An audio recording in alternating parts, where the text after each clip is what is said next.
Welcome to the Deep Dive. We're here to help you make sense of, well, the often pretty overwhelming world of blockchain and crypto. Yeah, there's a lot of noise out there, isn't there? Hype cycles come and go. Exactly. But today we're aiming to cut through that noise. We're exploring something that seems genuinely foundational. Our deep dive today is on Metal blockchain. And it's being positioned, interestingly, not just as another chain, but as layer zero, the core infrastructure, supposedly, for the future of finance, and really purpose-built for, real-world integration. That's the key phrase, real-world integration. So our mission today is really to unpack how Metal blockchain plans to deliver on that. It's quite an ambitious promise. It is. We want to go beyond just the surface claims, dig into the architecture, that compliance framework they talk about, and how it's actually designed to work with traditional finance, not just against it. Okay. So by the end of this, you, our listeners, should have a pretty solid grasp on why this project might be, well, maybe a quiet disruptor. All right, let's start there then. This layer zero concept, usually we hear layer ones, Bitcoin, Ethereum, the individual blockchains. Right, the base layers we're familiar with. But the source calls Metal blockchain a layer zero. So what does that actually mean? Why is that distinction important? Is it just adding complexity, or is it something fundamentally different? It's a great question. And it's interesting how Marshall Hayner, the CEO of Metallicus, puts it. He's quoted saying, Metal blockchain is a layer zero. That means it's not just another chain, it's the core infrastructure. Everything else, it plugs in. Oh, everything else plugs in. Yeah, and that's not just, marketing speak. Think of it maybe like this. Layer ones are like individual cities, right? Yeah. Each with its own rules, its own roads. Metal blockchain aims to be the bedrock underneath all those cities. The fundamental plumbing, the electrical grid, the foundational highways that all cities, maybe even old financial systems too, can eventually connect to. So it provides the rails. Exactly. It's about providing those fundamental rails, allowing different chains and solutions to connect, rather than just being another city competing for attention on top. That's a bold idea that everything else plugs in. But does that layer zero design introduce, a potential single point of failure if everything relies on it? That's a fair concern. Or could it become a bottleneck if there's too much traffic trying to use these rails? How do they sort of design around that? Right. Well, the source implies it's more of a distributed model. Layer zero provides that base security and consensus, the trust layer, if you will. Okay. But the actual transaction processing, the application stuff, that still happens on the layer ones plugged into it, each with their own architecture. The layer zero itself is designed for high throughput at that foundational level. So it's less about processing every single tiny transaction from every chain and more about providing that secure, compliant underlying network for them to connect through. It facilitates interoperability. Got it. Okay, now let's shift to something you mentioned earlier, compliance. This is usually, a massive hurdle for blockchain in traditional finance, a real sticking point. Yeah. Many projects seem to either ignore it or try to bolt it on later. But Metal blockchain sounds like they've tackled this head on, built it right in. How exactly? Yeah, and this proactive approach is, I think, absolutely critical if you want real banks and financial institutions to actually use your tech. Makes sense. The source points out several key things. First, it's ISO 2022 compliant. Okay, what is that exactly? So that's the global financial messaging standard. It's the exact same standard that central banks all over the world are migrating to right now for cross-border payments and reporting. So it speaks their language, basically. Precisely. It's like building your house on the city's brand new water main from day one. Second, it's BSA compliant. That's the Bank Secrecy Act here in the U.S. Right, for anti-money laundering and things like that. Right. It's exactly. Preventing money laundering, terrorism financing. For a blockchain to be BSA compliant means it's designed to handle the necessary tracking and reporting that regulators require. That's often a huge barrier for decentralized tech. And crucially, KYC and AML, know your customer. Anti-money laundering, these checks are integrated right at the protocol level. Not an afterthought. Built in, not bolted on. Right. And looking forward, it's FedNow ready. So it's designed to plug into the U.S. Federal Reserve's instant payment system. Wow. Think real time, 247 payments between banks, consumers, businesses, without those typical banking delays. The source is clear. This isn't just a plan. It's already aligned with existing financial laws and institutions.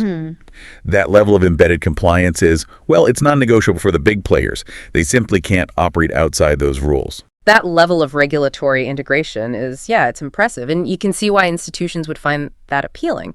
But for some people in the crypto world, the whole point is the lack of that traditional oversight, right? That promise of pure decentralization. Absolutely. There's definitely an ideological tension there. So how does Metal Blockchain navigate that? Or is it just saying, look, we're targeting a completely different audience? I think it's largely the latter. It seems Metal Blockchain isn't trying to be everything to everyone.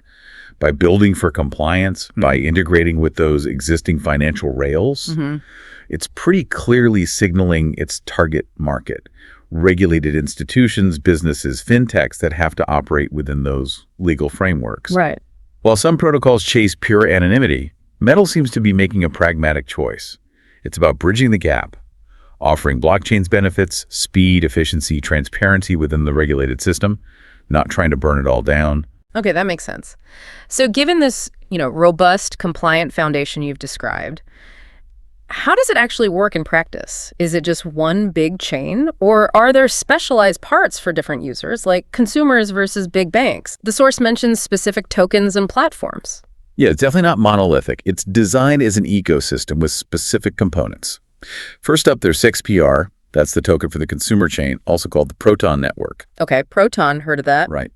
This is their smart contract platform aimed squarely at everyday users. The goal is ease of use, making the blockchain almost invisible. It's described as gasless and instant. Gasless, so no transaction fees for the user. Essentially, yes. You don't need to hold a separate token just to pay fees, which is a huge friction point for new crypto users. Transactions confirm instantly. It uses a consensus mechanism that handles fees behind the scenes, and it's backed by, apparently, a really good wallet UI. Sure. The point is, user experience is the starting point, not an afterthought. That's refreshing. Okay, what else? Then you've got MTL. This is the governance token. It powers the Metal DAO, the Decentralized Autonomous Organization. Right, the community governance model. Exactly. Think of it like a co-op. MTL holders get to vote on protocol changes, shape the direction of the ecosystem. It's about fostering, genuine decentralized governance over the whole platform.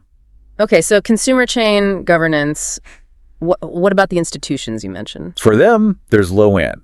This token is for the institutional DeFi layer. It powers a DeFi platform that's built to be fully compliant. Institutional DeFi, that sounds like a contradiction in terms sometimes. Right. But here, LowEnd holders vote on which assets get listed. And significantly, the assets in smart contracts themselves are designed to be KYSAML friendly. Ah, okay. So it's explicitly trying to bridge TradFi and DeFi by partnering with regulation, as the source puts it, offering institutions a compliant way to access decentralized finance benefits. Interesting. And there was one more, a stablecoin. Yes, finally, SexMD. That's the regulated stablecoin, the metal dollar. It's built for scale, backed by a basket of other regulated stablecoins, and works natively across the metal ecosystem. So stability, but with a regulatory focus. Exactly. Designed for payments, financial apps, essentially stablecoins, but legally sound and built for banks. That's the pitch. Okay, so you've got this whole ecosystem compliant foundation.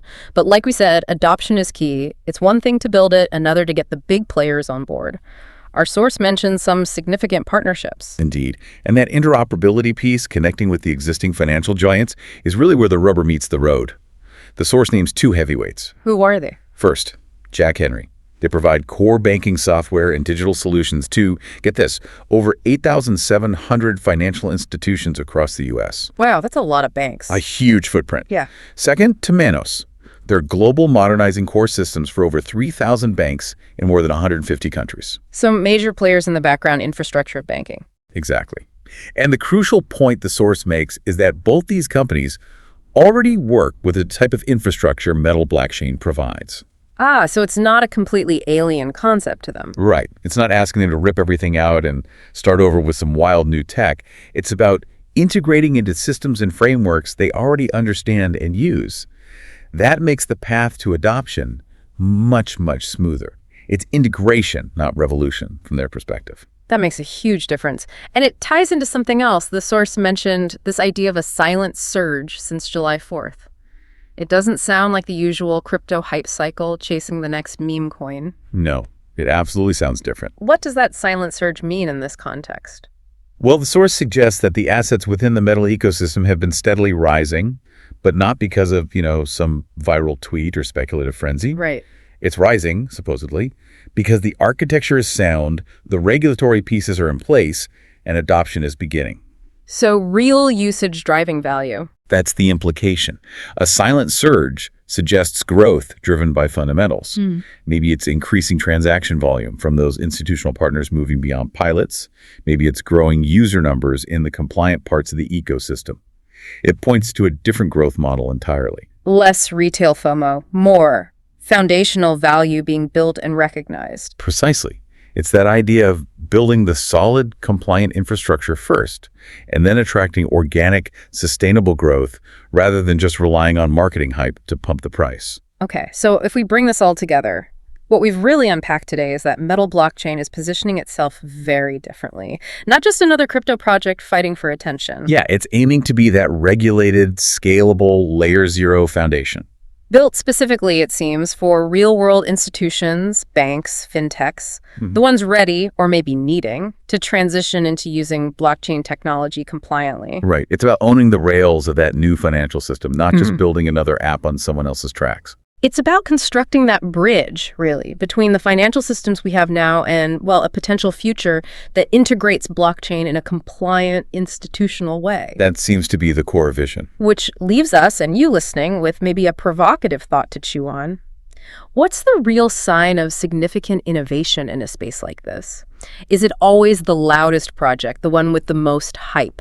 Or could be the quiet, foundational infrastructure that's already getting adopted, maybe without much fanfare, by the very institutions it aims to serve? It's fascinating, isn't it? How sometimes the most fundamental shifts, the building of new infrastructure, can happen almost silently, reshaping an industry before most people even realize what's changed. Something to think about.